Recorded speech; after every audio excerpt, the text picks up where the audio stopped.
Donc, je suis Patrice Klug, conseil en fusion et acquisition d'entreprises. J'accompagne les dirigeants d'entreprises de 5 à 100 millions d'euros dans leurs projets de cession, dans leurs projets de valorisation, dans les OBO, dans les cash out, dans la création de leur patrimoine. Pour ce faire, je vais faire du conseil en création de valeur à 360 degrés. Ça peut être des acquisitions d'entreprises, de la fiscalité ou du conseil en organisation. Tout ce qui nous paraît être nécessaire et utile à la bonne création de valeur. Aujourd'hui, on va se focaliser sur la fiscalité de la cession d'entreprise, la France, paradis fiscal de la cession d'entreprise.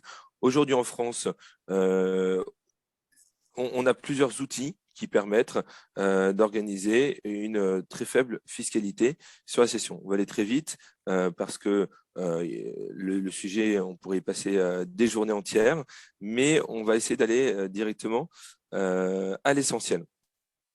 Donc, je vais partager mon écran.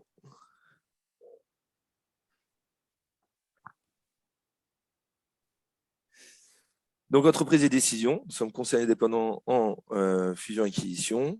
Nous existons depuis 1994, on fait environ 7-8 opérations chaque année.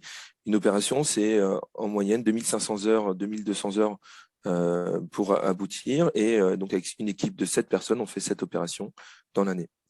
On intervient avec des partenaires à l'international si besoin. On intervient sur un diagnostic à 360 degrés, c'est la création de valeur autour de l'actionnaire, du dirigeant, autour de la société, de son business model, de ses clients, de la récurrence, de la croissance, de côté international. Évidemment, le business plan, le budget vont permettre d'être une analyse intéressante, efficace. Et à chaque instant, au cours de la mission, on va essayer de se poser des questions. Comment est-ce qu'on va pouvoir transformer des faiblesses en force? Comment est-ce qu'on va pouvoir accentuer les forces et comment est-ce qu'on va pouvoir utiliser au mieux les opportunités et contourner au mieux les contraintes du marché. Valorisation d'entreprise. Donc aujourd'hui, en Europe, les multiples de valorisation restent encore très élevés d'après Epsilon Argos au dernier trimestre, c'est-à-dire au premier trimestre 2022. On est encore à 10,6 fois l'EBITDA sur la moyenne des grosses PME européennes. Alors, c'est vrai que quand on voit le décrochage des sociétés cotées en bourse, on peut se demander pourquoi est-ce que cet indice n'en fait pas encore part. Alors, il y a plusieurs raisons à cela. Premièrement, parce que les sociétés non cotées sont bien mieux valorisées et résistent mieux que les sociétés cotées. Deuxièmement, parce qu'il y a c'est un indice trimestriel qui donc ne bénéficie pas des derniers mois de décrochage. Et enfin, parce que ce sont généralement les plus jolies opérations qui communiquent. Mais quand même, on voit que depuis 2008, la croissance et la valorisation sont constamment en augmentation, grâce historiquement au taux d'intérêt faible, à la prévision de croissance forte. Aujourd'hui, tout peut basculer, l'éclatement de la bulle est peut-être très proche. Donc, on a des valorisations variées suivant les secteurs. Ici, 5,4 fois en moyenne sur les petites entreprises et entre 3 et 8 fois l'EBITDA suivant les secteurs. Et enfin, suivant la taille, plus c'est petit, moins c'est valorisé, plus c'est gros, plus c'est valorisé, mais même dans chaque segment, si on voit les opérations de 5 à 20 millions, 10% sont valorisés moins de 3,6 fois l'EBITDA et 10% plus de 13,3 fois l'EBITDA. Donc, le sujet du jour, la France, pardon, la paradis fiscal de la cession d'entreprise. Donc, aujourd'hui en France, la fiscalité, c'est généralement le prélèvement forfaitaire unique. Donc, on est en général à 12,8% d'impôt sur le revenu sur une plus-value à titre personnel et 17,2% de CSG. Donc, on est à 30% depuis l'arrivée du président Emmanuel Macron.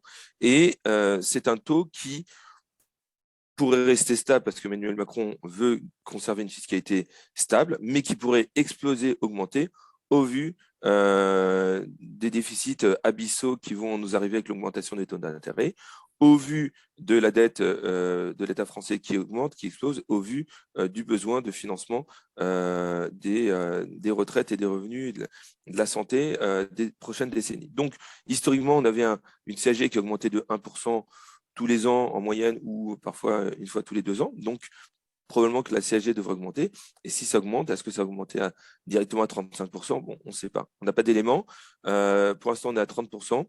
C'est déjà très faible. Pourquoi c'est très faible? Parce que c'est seulement 17% de charges sociales et seulement 12% d'impôts, alors que généralement, un dirigeant, il va payer entre 30 et 80% de charges sociales et entre 30 et 45% d'un tranche marginale d'impôt sur le revenu. Donc, on a habituellement beaucoup plus. Donc, déjà, si on bénéficie de ce PFU, prélèvement forfaitaire unique, on a déjà une très faible fiscalité. À ce PFU vient s'ajouter la contribution exceptionnelle sur les hauts revenus, c'est-à-dire que quand on a plus de 250, 500 000 euros de revenus dans l'année avec son mari, sa femme, eh bien, on va commencer à payer 1, 2, 4% de contribution exceptionnelle sur les revenus en tranche marginale, donc excédentaire. Donc, on peut se retrouver sur la tranche marginale à 34%. Bon, ça reste quand même très raisonnable, mais c'est vrai que ça fait 34% en tranche marginale, c'est plus que 30. Donc ça, c'est le régime légal quand on fait une plus-value. Donc, on est une personne physique et qu'on vend sa société, les titres. Et c'est l'impôt qu'on paye sur la plus-value. Donc, si on vend sa société 10 millions d'euros et qu'on a investi 1 million d'euros, on paye la plus-value sur les 9 millions d'euros résiduels d'écart. Alternativement, beaucoup d'experts comptables, beaucoup d'avocats vont dire écoutez, 30-34%, c'est beaucoup d'argent, on va vous éviter de payer cette somme-là, on va monter une holding, on va bénéficier de ce qu'on appelle la niche copée, c'est-à-dire un impôt beaucoup plus faible, parce qu'on va payer seulement une quote-part de 12% d'impôt sur la société, sur la cession d'une filiale qu'on possède depuis plus que 2 ans et pour laquelle on possède au moins 5% de capital. Donc, on va payer seulement 12% de 25% d'impôt sur les sociétés, c'est-à-dire 3%. Donc, on a créé une filiale, une maison mère, on vend la filiale 2 ans après, et on va payer seulement 3% d'impôt sur la plus-value. Donc, on va se dire, 3%, c'est moins que 30-34. Alors, oui, 3%, c'est moins que 30-34, mais en fait, la vérité, c'est que 33%, c'est beaucoup plus que 30-34, parce que dans la plupart des cas, les dirigeants, qu'est-ce qu'ils font? Mais dans 95% des cas, quand je leur pose la question, c'est ce qu'ils me disent. Ils vont vendre la filiale, donc ils vont payer seulement 3% d'impôt.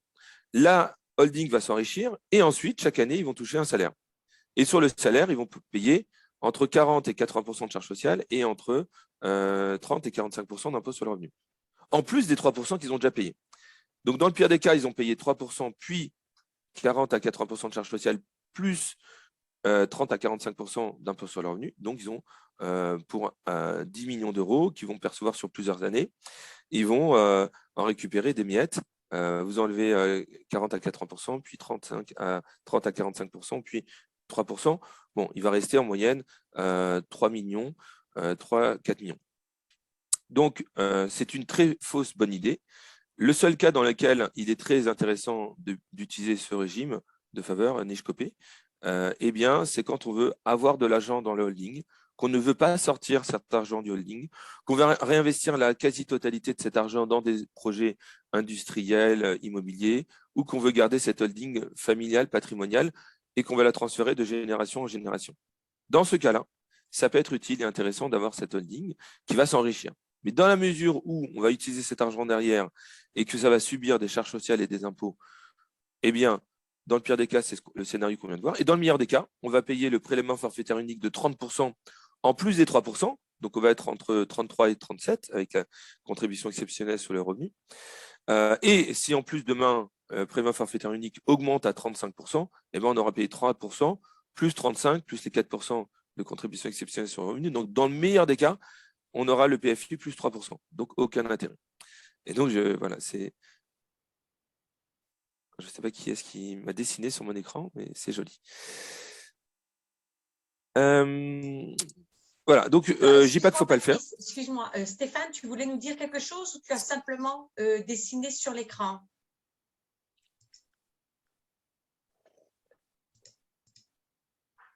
Bon, c'est bon, Patrice, je pense que tu peux continuer, c'était une erreur.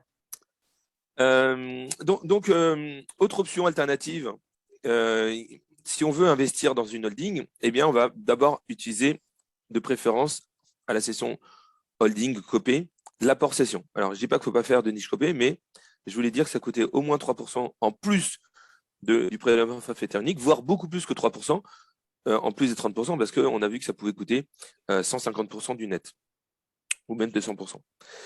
De préférence, utiliser l'apport cession. Qu'est-ce que l'apport cession? Et on va apporter une partie des titres à une nouvelle holding. Donc, premier avantage par rapport à la niche copée, eh bien, on n'est pas obligé de vendre la totalité de la holding et de garder la totalité de l'argent dans la holding. On va pouvoir uniquement apporter ce dont on a besoin. On a besoin d'investir dans une entreprise et créer un nouveau patrimoine économique, eh bien, on va peut-être avoir besoin seulement de 20%. Donc, on va mettre seulement 2 millions d'euros. Le reste, on va le vendre à titre personnel, voire en donner aux enfants.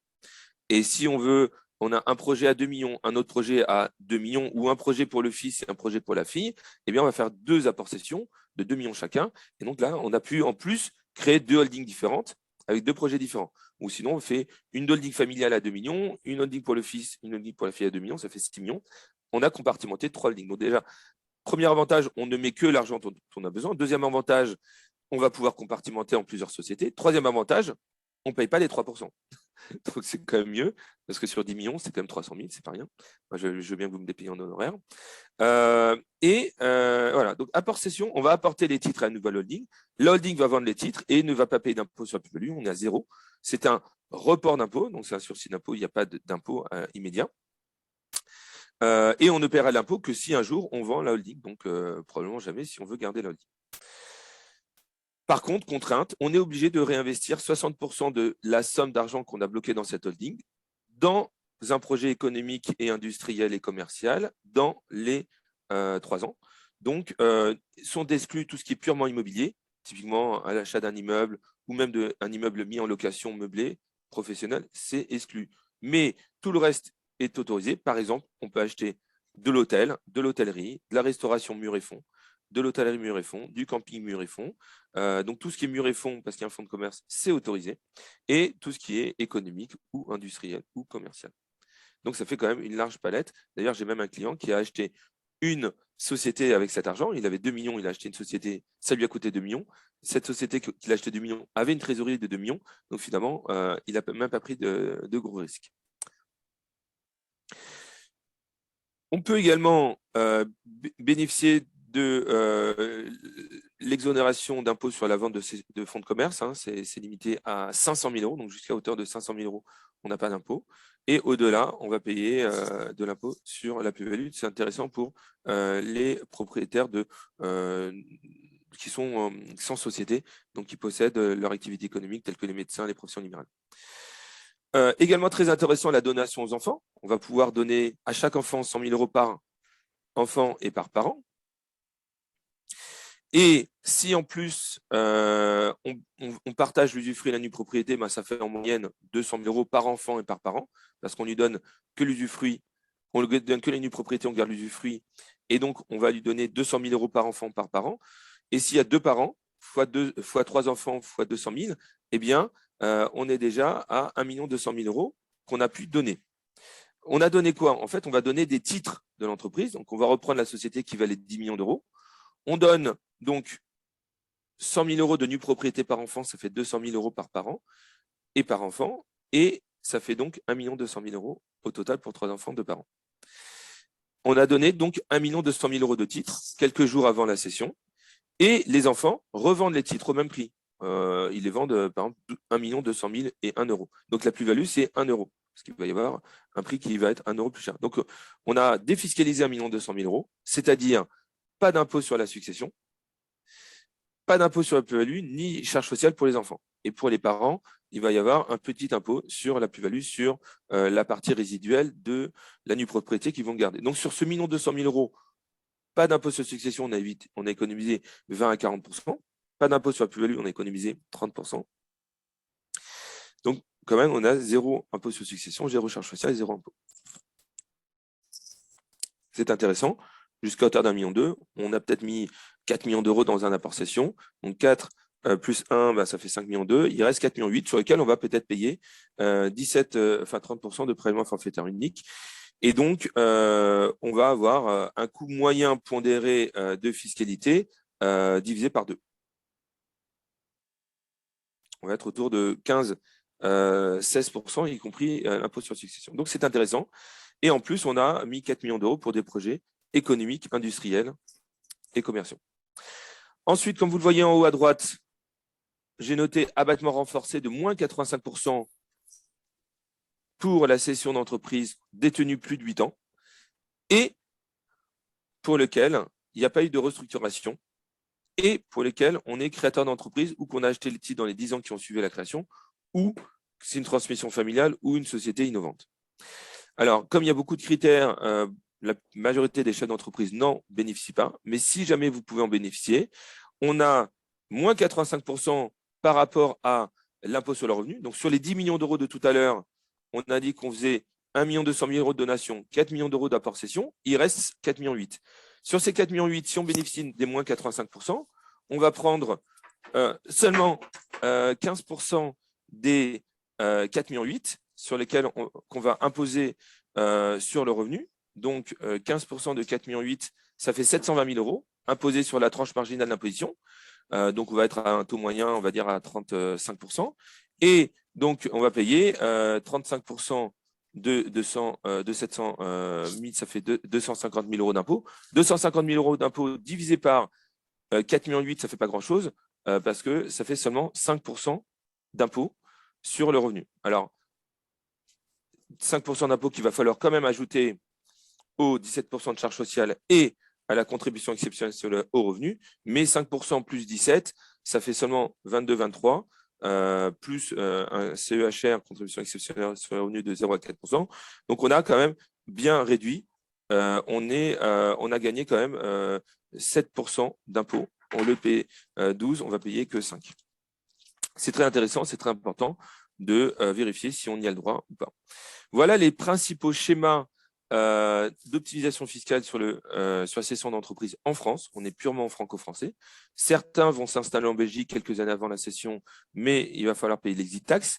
Donc, si vous partez en Belgique quand votre société vaut 1 million et que 3 ans plus tard, elle vaut 10 et que vous habitez en Belgique, là, c'est très intéressant, vous ne payez pas d'impôt sur la plus-value, mais il faut payer l'exit tax, c'est-à-dire que vous payez la fiscalité sur la valeur calculée le jour de votre départ.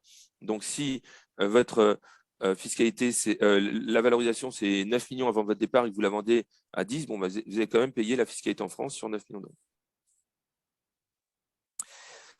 Voilà en quelques mots, en quelques minutes, les principales sources d'optimisation de schémas d'optimisation patrimoniale et fiscale lors de la cession d'entreprise. Est-ce que c'est clair? Est-ce que certains ont des questions?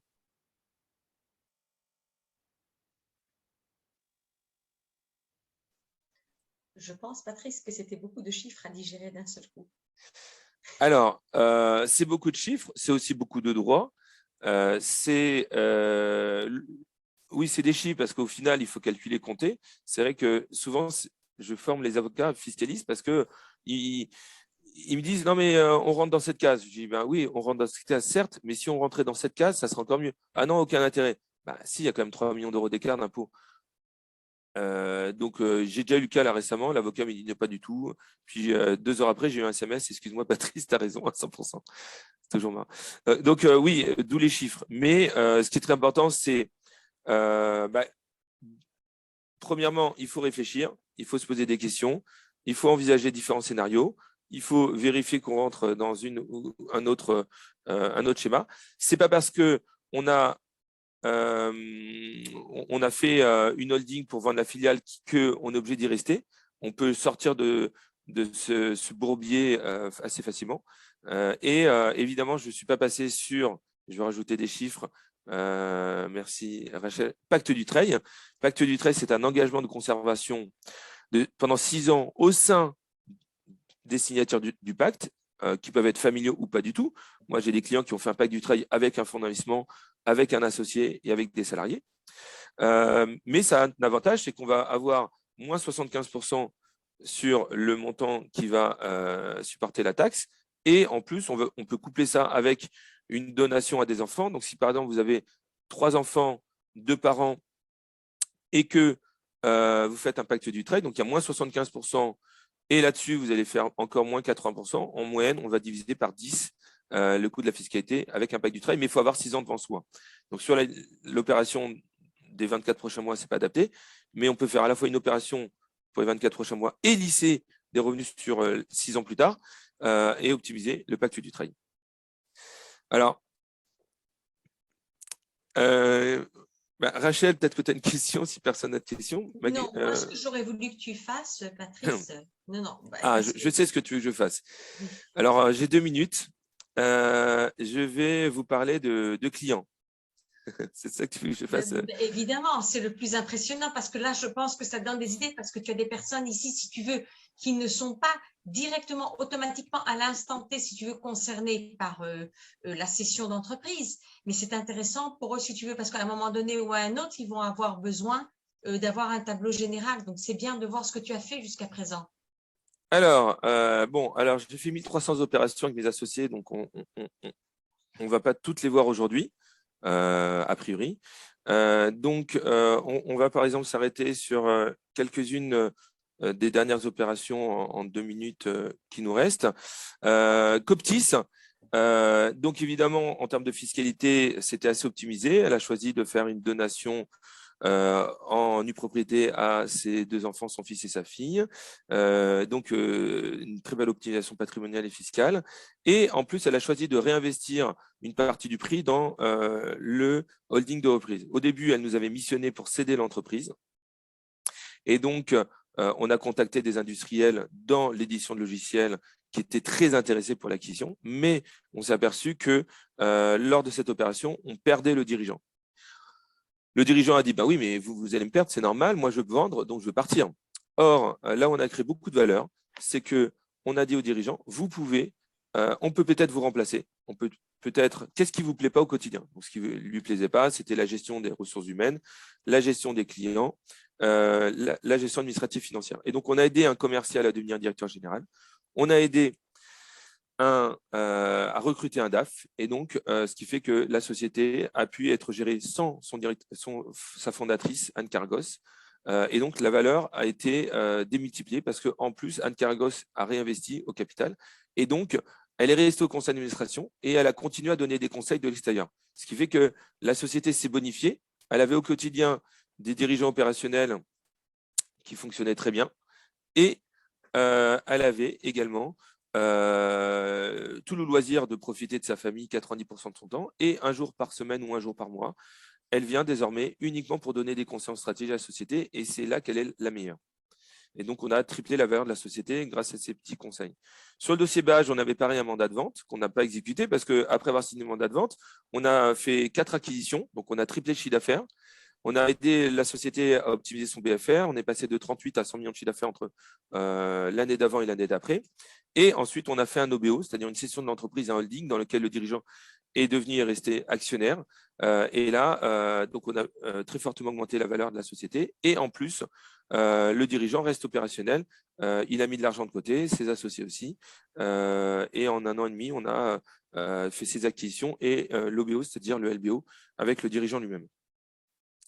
Voilà de petites opérations récentes et intéressantes.